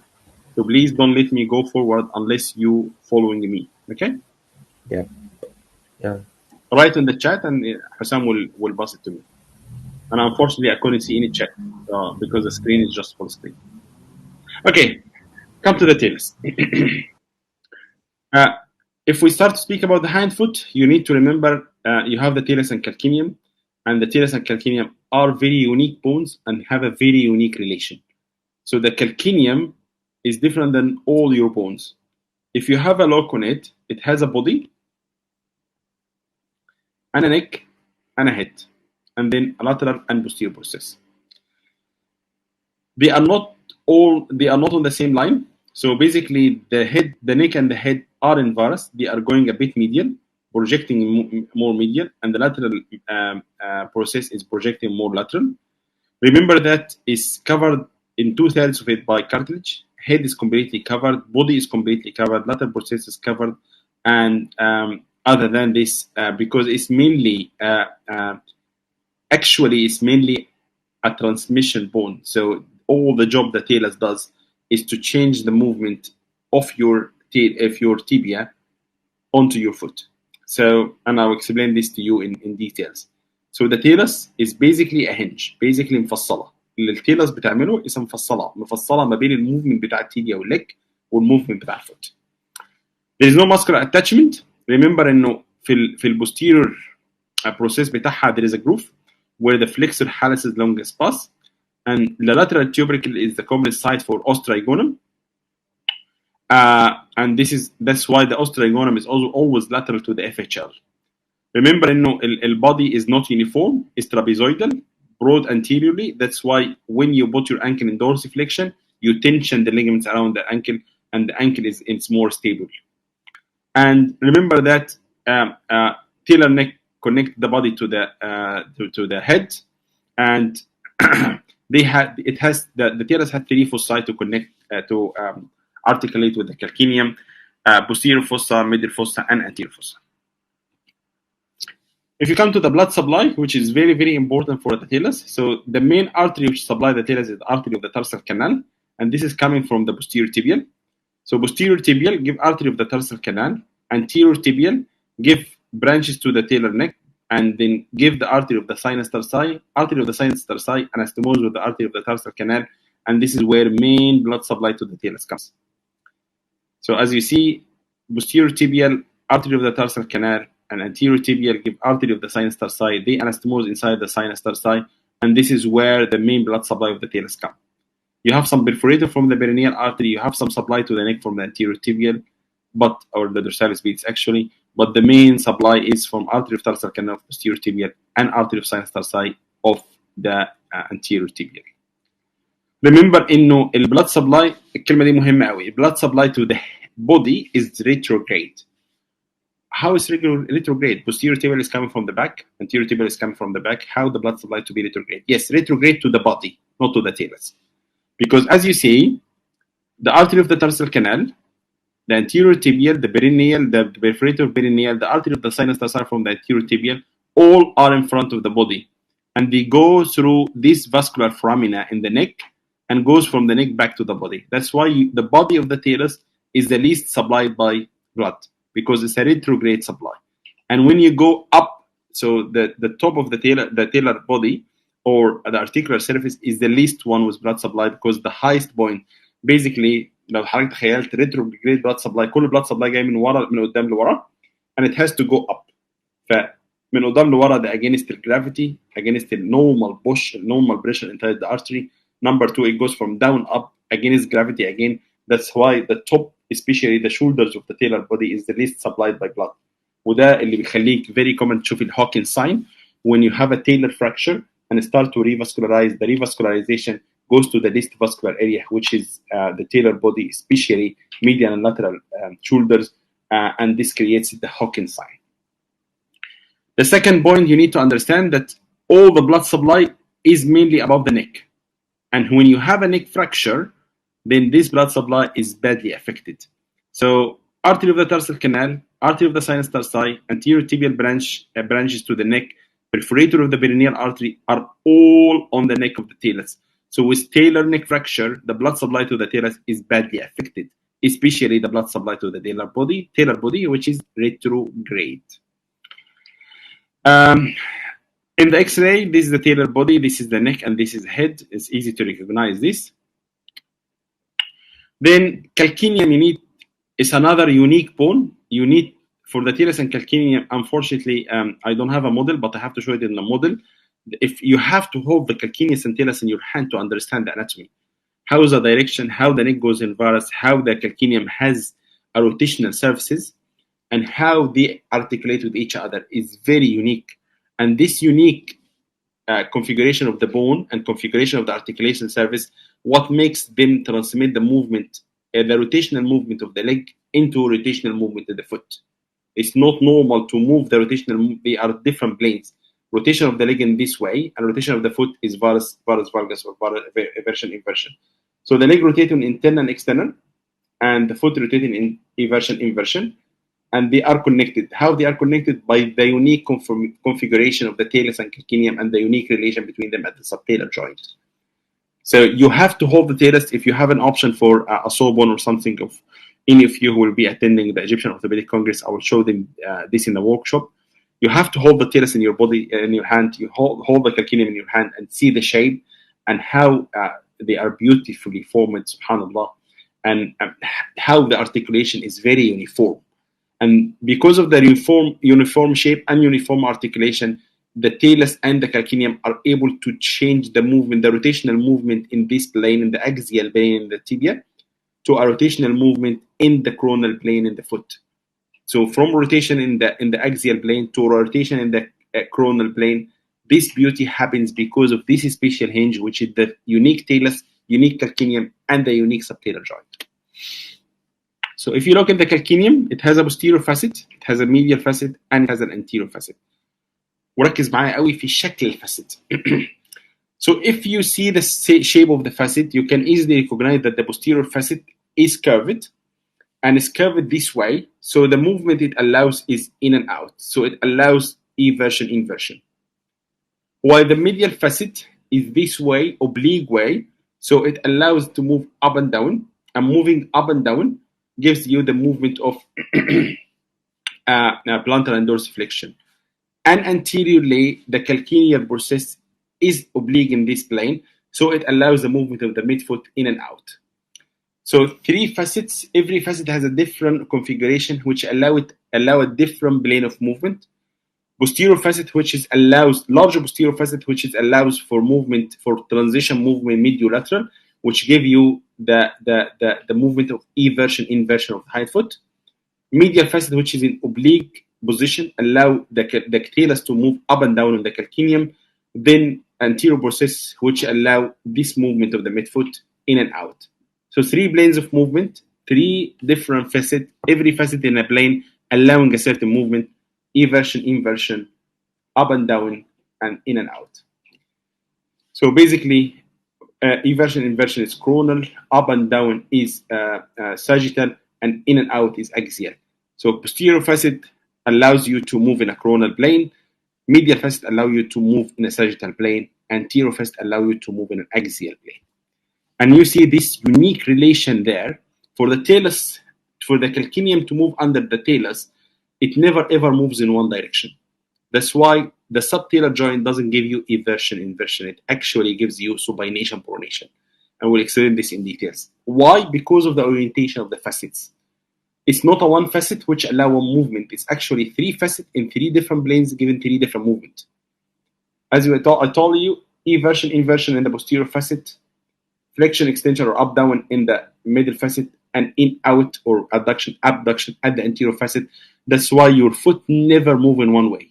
كل واحد في حضراتكم يحاول يحرك رجله ويبص لو عمل بلانتر فليكشن ايه اللي هيحصل، لو عمل دورس فليكشن ايه اللي هيحصل، ويقول لي هل يقدر يعمل ايفرشن انفرشن بس، يقدر يعمل بلانتر فليكشن دورس فليكشن بس، يقدر يعمل abduction adduction of forefoot بس؟ يستحيل. He has to move the foot in the three planes at the same time, and this is unique for the shape of the talus, shape of the calcaneum, and the subtalar joint. We'll go to this in details, don't worry, but just to try it. The calcaneum, the most important areas of the calcaneum you need to understand, definitely the facet, so middle facet, posterior facet, middle facet, and anterior facet. It has an anterior process which has articulation with the cuboid and the navicular, and it has a very dense eminence on the undermedial surface, which is the sustentaculum tali. It's actually this one. This sustentaculum tali is basically because, as I told you, you normally, when you start to dynamically move, your foot is normally, heel is normally in varus. So a lot of stress over the medial aspect, compression stress. If you go and remember what I told you about the deltoid and lateral ligament, when you start to walk, your heel is normally in varus. So there is a tension over the ligaments on the lateral side, compression over the bone on the medial side.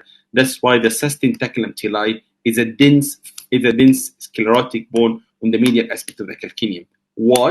Because your foot tends, while you dynamically move, to be in varus. So the compression stress is more on the medial aspect, while your lateral ligaments are more prone to injure because there is more tension stress on the lateral aspect. Sustentaculum has FHL moving underneath it in a groove, and this is very commonly to be injured if you are doing fixation either omnipotenous, because you do your fixation from the lateral aspect, the tip of the screws are on the medial aspect, and if the tip of screws miss the sustentaculum tali, goes underneath it, they will injure the FHL. So sustentaculum tali is very important surgically for us because this is where we build the calcaneal fixation on. Calcaneum is a cancellous bone, and when it gets injured, it crashes into pieces. And the base to build on is a sustentaculum tali, which is a dense sclerotic bone. You can easily hold all other fragments to it, but you need to be careful because underneath the sustentaculum, the FHL is just going and easily to injure it by the tip of your screw, especially if your screw is long. And the sustentaculum is in this position anatomically, subhanallah, because you put dynamically more varus stress on your ankle, more varus compression stress in your ankle, and more varus tension stress on your lateral ligament. That's why you have a sustentaculum, which is a dense sclerotic bone on the medial aspect, and lateral ligaments, which are more prone to injury because you put more compression medially and more tension laterally because you dynamically, your foot is normally heel normally is in varus. Hashem, الحته دي برضه is very very important. Yeah, it's clear. Clear. No question on it. Good. If we go to the subtalar joint, as I told you, is very unique, and because it's very unique, this is how it moved. As I told you, how it translates the movement in the axial plane to a movement in the coronal plane. And this is the position you see. It's basically posterior facet, which is convex here, concave here, allow varus valgus inversion. Eversion, inversion of varus valgus. Medial facet, which allow the calcaneal and the talus to move up and down on each other, and then the anterior facet which allow them to move in and out. They are controlled by 4 ligaments, so medial ligament, lateral ligament, interosseous tibio-calcaneal ligament, and the cervical ligament. And cervical is the anterior interosseous ligament. You don't need to remember them. Remember, there are medial, lateral, and interosseous. Interosseous, the anterior part of it is a cervical ligament. Remember that this calcaneal anatomy is very important. Normally, the orientation of your heel and hind foot is the calcaneum are not directly under the tibia. So tibia had the talus directly underneath, and the calcaneum actually translated a bit lateral.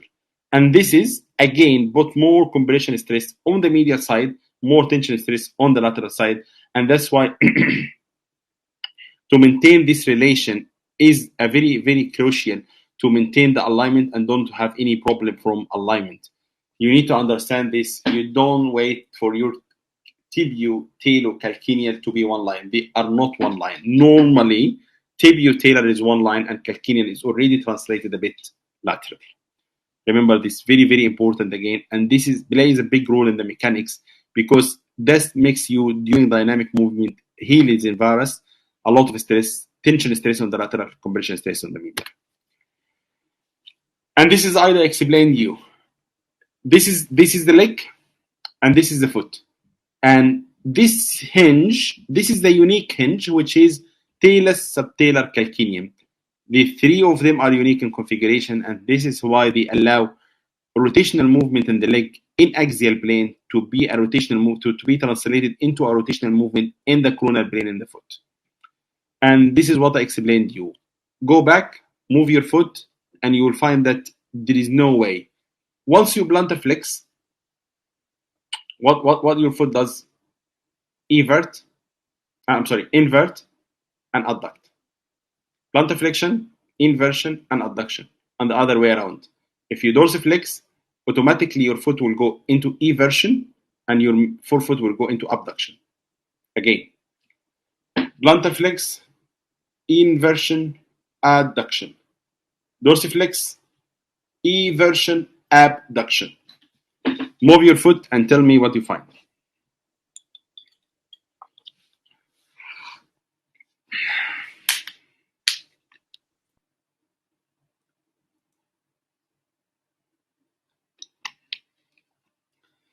How this happens. So basically, I have to have a model. Next slide. Ankle. And when you start to walk, basically if you try to plantar flex, what will happen? We agreed that talus is wider anterior, the talus body is wider anterior and narrower posteriorly. When it plantar flex, it allowed the talus to move into the ankle, to translate into the ankle. Once it translates into the ankle, the posterior facet of the subtalar will get the heel into varus, and this automatically will get the middle facet to move the heel, to move the foot, the midfoot into more plantar flexion, and the anterior facet, the talus will move in the anterior facet with the whole foot into adduction. So plantar flexion, inversion, adduction, and the other way around. If you go with the talus up, you dorsiflex. The talus, when it dorsiflex, the talus is fixed into the ankle. There is no movement, and this time the calcaneum has to move. So the posterior facet allow the calcaneum to go into valgus, and then the mid facet allow the calcaneum to move the midfoot up, and the anterior facet allow the foot to abduct. And the same process happens dynamically with the ligaments and the tendons. So when you go into plantar flexion, your tibialis posterior is put into action. So what it does, it creates an arch, which equal that your heel will be in varus, your forefoot will be in adduction, because it is attached to navicular, cuneiform, and mainly navicular and cuneiform. So basically, attached to the navicular, so it does evert, and attached to the cuneiform, it does adduct.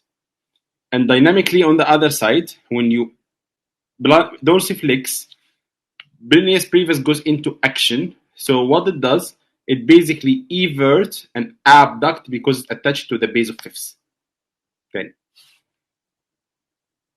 Joint wise, bony movement, ignore the muscles and tendons. Bony wise, talus and plantar flexion, loosen the ankle, slides in the posterior facet, heel goes into varus, medial facet allow the midfoot to plantar flex, and the anterior process allow facet allow the talus and the whole foot to go into adduction.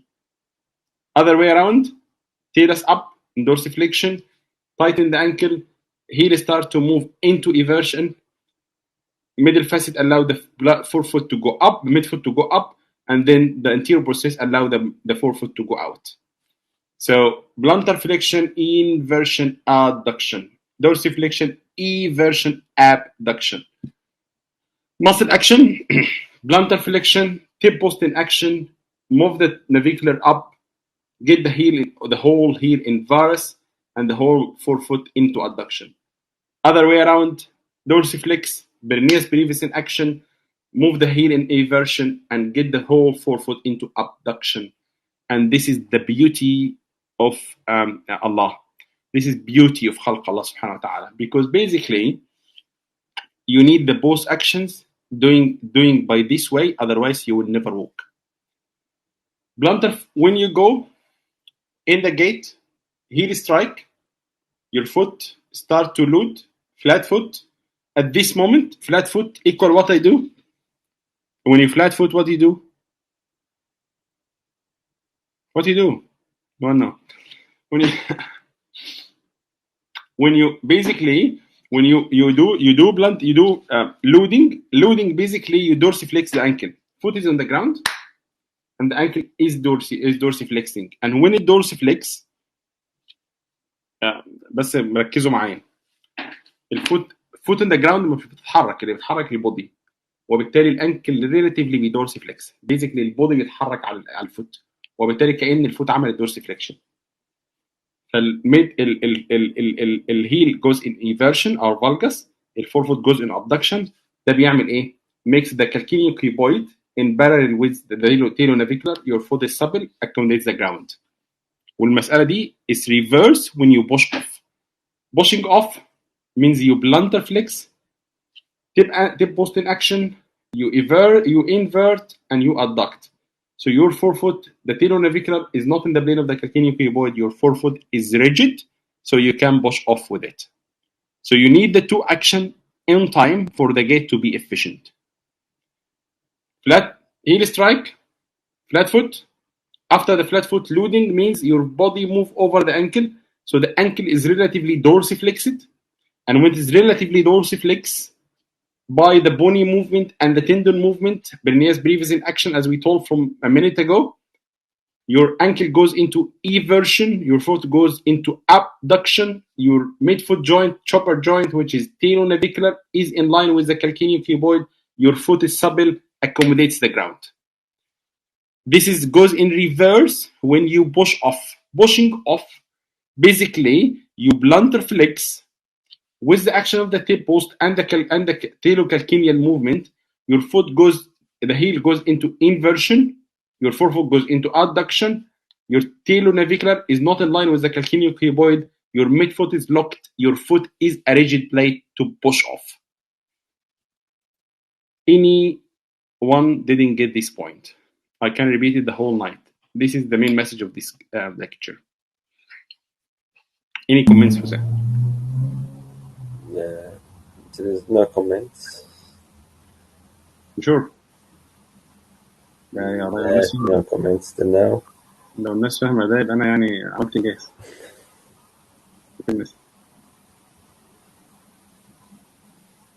No comments. No comments عشان أحمد شعلان هو بيسأل how in and out. Wow, it's clear after that. Okay, it's clear now. Thanks. Okay, طيب. Okay.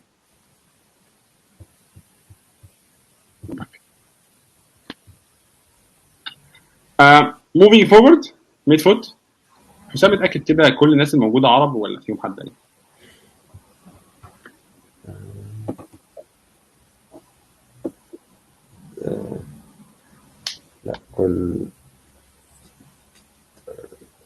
لا كله عرب. طب good. طيب sorry. ما فيش أجانب، لا كله عرب. الكيوبويد زي ما حضراتكم شايفين شكلها كده is cuboid, is box, is like a cuboid, it's cuboid in shape, has a connection مع calcaneum in the back and مع fourth and fifth metatarsal in the front. This facet for the calcaneum زي ما اتفقنا it has a groove for the peroneus longus, had a tuberosity on the lateral aspect where this is to connect with fourth and fifth metatarsal. The navicular is very important. Remember, these pictures to show you that the cuboid and navicular are not the one you know. Cuboid and navicular are very big bones. When you go and fix, you will see the navicular is a really big bone, and it has this wedge shape, or what we call semilunar shape. Navicular has a medial plantar projection, which is insertion for the hip post, with the most important. Sometimes in navicular دي already بتطلع من two ossification centers. Sometimes the two ossification centers دول either don't fuse or they fuse, but in the fibrous non-union, and that's why you see the accessory navicular. And the types of the accessory navicular is either completely separated, as type 1, or like it resembles a non-union like type 2, or it's actual hook as type 3. In the navicular, you have an attachment site for the first cuneiform, second cuneiform, and third cuneiform, and definitely on the back you have an articulation with the talus. So the back articulates with the head of the talus, and the front articulates with the third cuneiform. And as I told you, on the lateral aspect, it has a facet for the cuboid and anterior process of the calcaneum.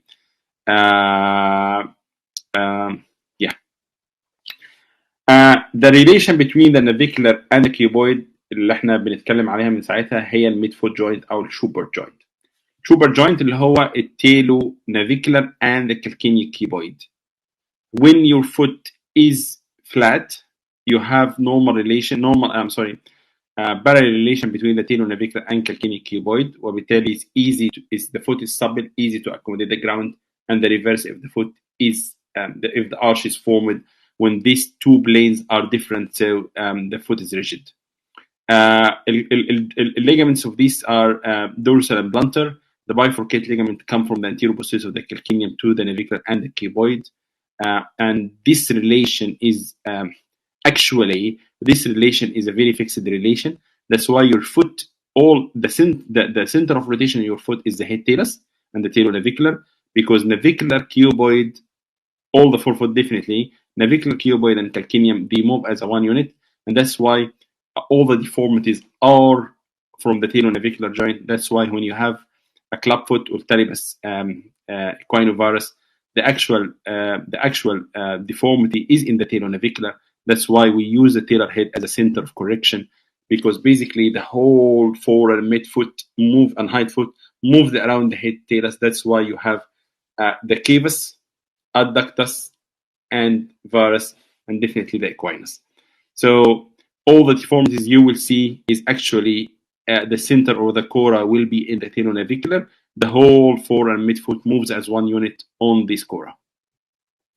زي ما قلنا في dorsal and plantar ligaments, and there is a bifurcate ligament طالع من anterior process of the talus to the navicular and the cuboid. If we come to the cuneiform, the most important طبعا is medial, intermediate, and lateral cuneiform. You need to understand that the second metatarsal is the longest, so it recesses backward, وبالتالي this curve is arching itself. Second TMT joint is more proximal to the first and third TMT joint زي ما حضرتك شايفين, and the joint between the cuneiform and the second metatarsal is the least frank, what we call the least frank or the tarsometatarsal. The least frank is we speak mainly about this interosseous ligament, but actually it is a ligament complex.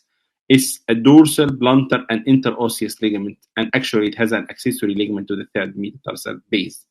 So least frank, not as we imagine, is one ligament between the medial cuneiform and base of second. No, it's actually a ligament complex with dorsal, plantar, and interosseous part between the medial cuneiform or the first cuneiform and the base of second, and has an accessory ligament to the third base of third metatarsal.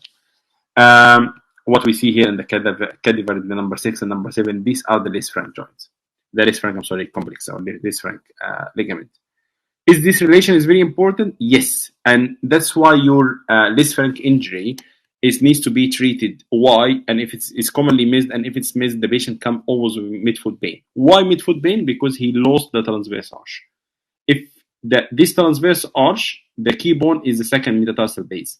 And if you lose this Lis franc complex, the whole transverse arch will collapse, and this will end by midfoot break, and that's why the patient will come to you with a chronic midfoot pain. The patient with missed Lis franc will come to you with a chronic midfoot pain, and this is because this arch has been lost.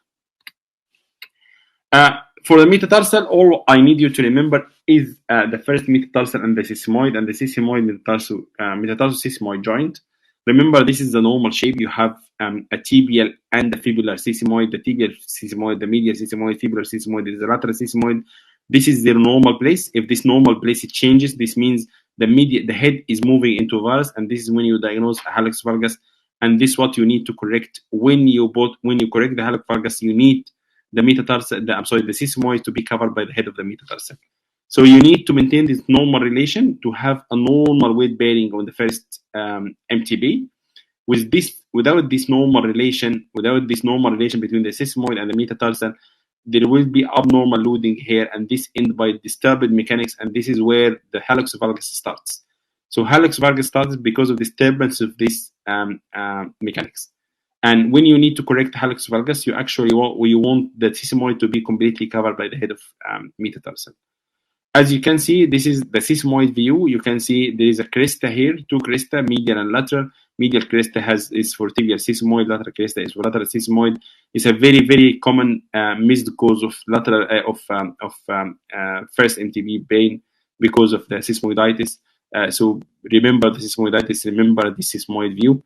As you can see, you understand definitely that the sesamoid are an accessory bone in the flexor hallucis brevis tendon. And as you see this complex, the flexor hallucis brevis tendon has medial and lateral sesamoid in them. There is inter-sesamoid ligament, and there is inter-metatarsal-sesamoid ligaments on either side. And this is what we call the sesamoid ligament complex. And this is very, very important to maintain the two balanced. If you lost one of them, so you get a sesamoiditis or a fracture in the lateral or fibular sesamoid, you go and remove the fibular sesamoid, this toe will go into varus. Because basically it lost this part of the complex, so it's not balanced anymore. The varus force from the intact ligament complex on the medial will overcome the lateral and end by the toe into varus, and the other way around. If you lost the medial sesamoid or the tibial sesamoid, this part of the complex will be lost, and the other part is still intact, so it falls into the toe into valgus. If you come to the phalanges, I need you to remember the shape of the joints. This is not for anything. And remember, this is an arcade. So the second is the longest, and the first is shorter. And if you actually come, so the third is shorter than the second. The first is shorter than the third, and the fourth is shorter than the first, and the fifth is shorter than the fourth. So second, third, first, fourth, fifth. Second, third, first, fourth, fifth. And this is the normal arcade. And if you're doing a transmetatarsal amputation, you need to maintain this normal arcade. You need the second metatarsal to be longer. You need after the second, the third, after the third, the first, after the first, the fourth, and after the fourth, the fifth, because this shape gives your foot the unique shape which make it showable, makes it goes into shoes. If you look into your shoes, you will see that the shoes is prominent from the center, not from the sides, and shorter on the medial side and more shorter on the lateral side, because it needs to recreate the shape of the arcade, which is longer second, and then an arcade is coming second, third, 1, 4, 5th. Very, very important for the MTB joint is to understand the plantar plate. Plantar plate is not a simple structure; it's a very complex structure. It's a fibrous plate. It's the main stabilizer of the MTB joints. We speak here about the first MTB as an example. The plantar plate is very strong fibrous sheath. It's connected to the metatarsal by 2 bands, as you can see, and connected to the phalanx by 1 band. So 2 bands to the metatarsal and 1 band to the phalanx. received the attachment of the transverse metatarsal ligament. It received the attachment of the plantar fascia, and it is the main stabilizer of the toe not to float up. So basically, to understand this, you need to understand that the long tendons are working on the IB joint, not on the MTB. The long tendon, so long extensor or long flexor, they work on the IB joint, BIB or DIB. They don't work on the MTB. MTB is mainly controlled by intrinsics, and the intrinsics tend to flex it, to extend it, and the plantar plate is the one which maintain it into stabilized. That's why when you lose the plantar plate, your toe will go up, and this is the mechanism how the hammer toe happen. When you have an hallux valgus, you transfer the load from the first. When with hallux valgus, because it's pronated like that, the hallux is short, and the first metatarsal is elevated than normal. That's why the transfer metatarsalgia happened to the other toes. With transfer metatarsalgia, the plantar structure starts to attenuate. When the plantar plate attenuate, this is how the MTB goes into extension. With the ball of the flexors, the toe go into hammering or even into clawing, which is like that. Again, the plantar plate is a very strong fiber. It's the same in the hand. It's here. That is very strong fibrous plate.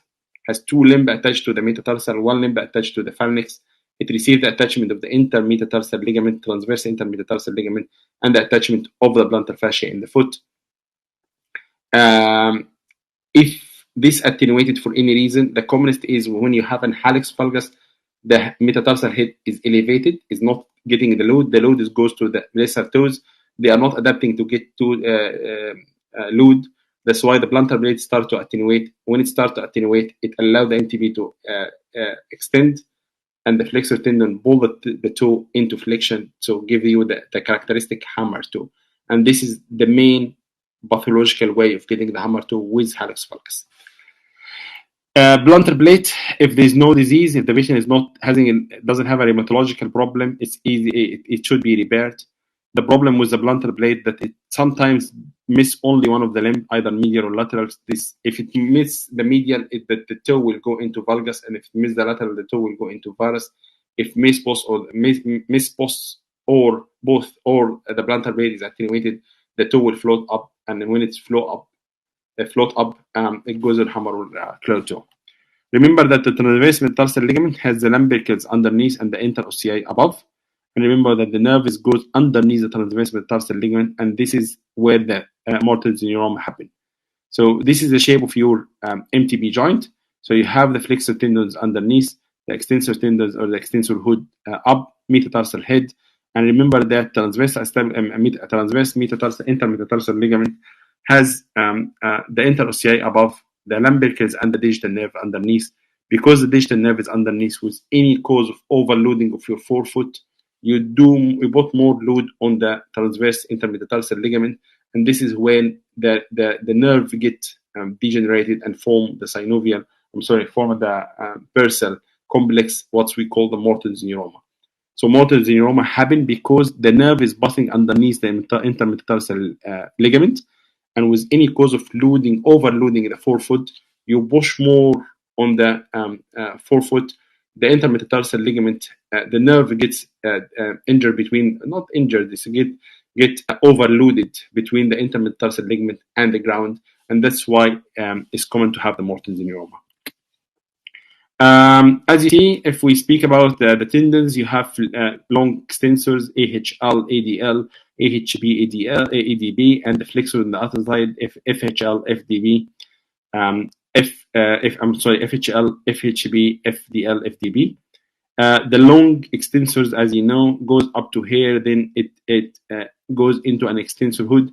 The extensor hood, as you see, is getting the long extensor, the short extensors, and make the hood, which is attached by single band to the base of middle phalanx, and then these two bands come into two bands. They come together in one end, which is attached to the distal phalanx. This is very, very important. It has two oblique bands here, and it has two transverse oblique bands here. These transverse oblique bands, which led these extensor bands to be in place. If you miss this one, this extensor band will move up, and when they move up, they allow your toe. They don't do the action anymore because they are not in the line of the action. So extensor hood, longest and brevis make the hood. The hood has transverse bands holding them here, then the oblique bands holding from the side. They go, as I told you, as two bands to the base of middle phalanx, and they continue as one band to the base of distal phalanx. You have 4 layers in your foot. Every layer has a certain muscle and tendons. To remember them easily, remember that 2 and 4 has the long tendons, 1 and 3 has the short muscles. So layer number 1 has an abductor hallucis and abductor digiti minimi and flexor digitorum brevis. Remember that the axis of the foot is just beside the second toe. So everything which ball this way is abductor, and everything which ball this way is an abductor. So abductor doesn't mean to the axis of the body, but to mean to the axis of the foot. So your mid-foot axis is there. So this one is abductor hallucis and this one is abductor digiti minimi, though they are moving in 2 different directions, because they move the hallux and the digiti minimi away from the mid-axis of the foot. We are not calculating with the mid-axis of the body as we normally do. So mid-axis of the foot is just beside the second toe. Anything which moves away from the mid-axis of the foot is abductor. Anything moves to the mid-foot, to the mid-axis of the foot is adductor. So first and third layer, you have the short muscles. Second and fourth layer, you have the long extensors. So first layer, you have abductor hallucis, abductor digiti minimi, and flexor digitorum brevis. And on the third layer, you have the flexor hallucis brevis, you have the flexor digitorum brevis, digiti minimi, and you have the adductor hallucis. First layer, abductor hallucis, abductor digiti minimi, flexor digitorum brevis. Third layer, flexor digitorum digiti minimi, flexor hallucis brevis, and adductor hallucis. Long tendons on the second, which is long flexor hallucis longus and flexor digitorum longus, with added to them the lumbricals, because they are attached already to the flexor digitorum longus, and the quadratus planti. Don't worry about it. But remember that the second layer has long flexors, flexor hallucis longus, flexor digitorum longus, and the flexor digitorum longus has the lumbricals attached to it. Layer number 4 has the tibialis posterior, again long tendons, tibialis posterior, and peroneus longus, and the interossei. So 4 layers of the foot. First and third layer has short muscles. Second and fourth layer have long tendons. Layer number 1, abductor hallucis, abductor digiti minimi, flexor digitorum brevis, and remember abductor to the central axis of the foot, not to the central axis of the body. Number 3 has a flexor hallucis brevis, flexor digiti minimi brevis, and adductor hallucis. Layer number 2 has long flexor hallucis longus, flexor digitorum longus, and with the flexor digitorum longus, the lumbricals and the quadratus planti. And on the other side, layer number 4, tibialis posterior, and peroneus longus, and the interossei. Remember the accessory bone. So accessory navicular, as we agreed, is actually a center of ossification, which either hasn't united or united with fibrous union, osteoregonum and osperineum. And osperineum is in the peroneus longus tendon, and osteoregonum, as I told you, just lateral to the FHL. Ossification, just remember that calcaneum come in the 6 months. Calcaneum, talus, cuboid, medial cuneiform, lateral cuneiform, intermediate cuneiform. Remember it like that. I'll not go into the numbers. Remember that the nerve supply of the foot, so medial malleus is supplied by saphenous, then lateral malleus is supplied by sural, and all the dorsum of the foot is supplied by SPN, superficial peroneal nerve, except the first web, deep peroneal. And remember, it is the reverse in the hand. So in the hand, the first web space is supplied by radial, and the others are supplied by medial ulnar. Here is the reverse. Here is superficial radial. Here is deep peroneal. So in the hand, the first web space is supplied by superficial radial. In the foot, the first web space is supplied by deep peroneal. Then the plantar aspect of the foot, you have here the medial calcaneum, which is coming from the posterior tibial. The posterior tibial is divided, or tibial nerve is divided into 2 parts: lateral peroneal, lateral plantar, and medial plantar.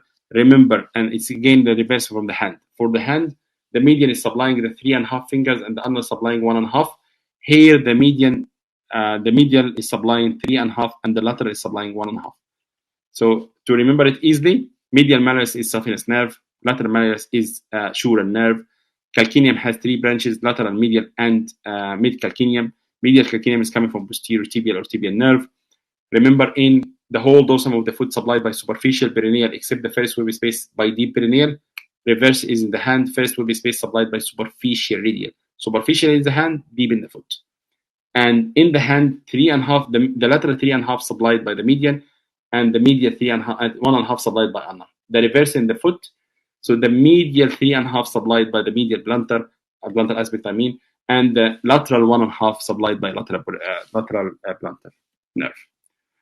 You have 9 compartments in the foot. So central compartment, which has 4 interosseous compartments, as you can see, and then superficial, middle, and deep central.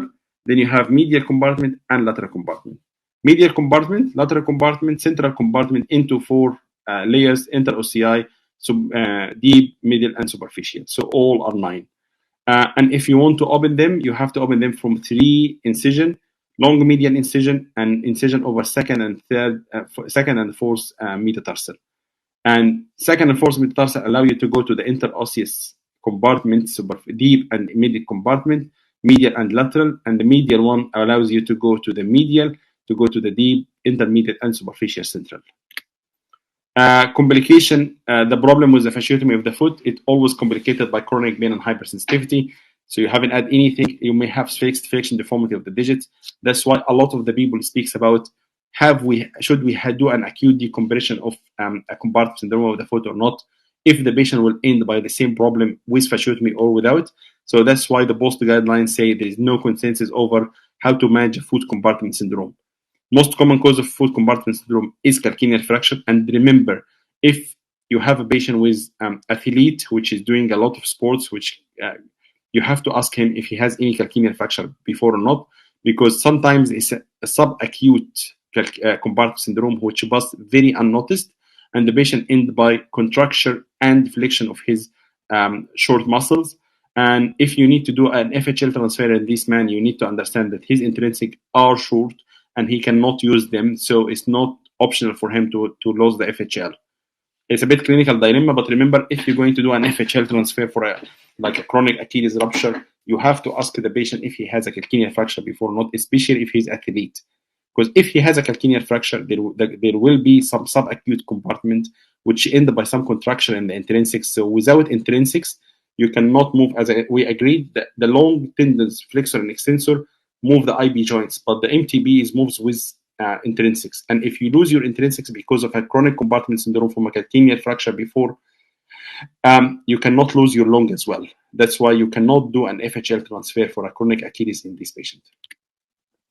If we're doing an ankle arthroscopy, so this is our portals. We have anterior and posterior ankle arthroscopy. Remember that you need to mark them. This is one of my patients. So this is the tib ant, and this is where the extensor digitorum and the peroneus tertius is, and this is my SPN. As you see, if you pull on the fourth toe, you will see the SPN very clear here. So your portals will be anteromedial, just medial to the tib ant, between the tib ant and the medial malleolus. Your lateral portal will be between the peroneus tertius and this SPN, and definitely for both portals, you're just inside the skin. And after incision of the skin, you go with a clip just to be sure that you're not attacking any of the tendons or the nerves, and then you go in. Remember, when you're scoping the ankle anteriorly, you are not going into the ankle.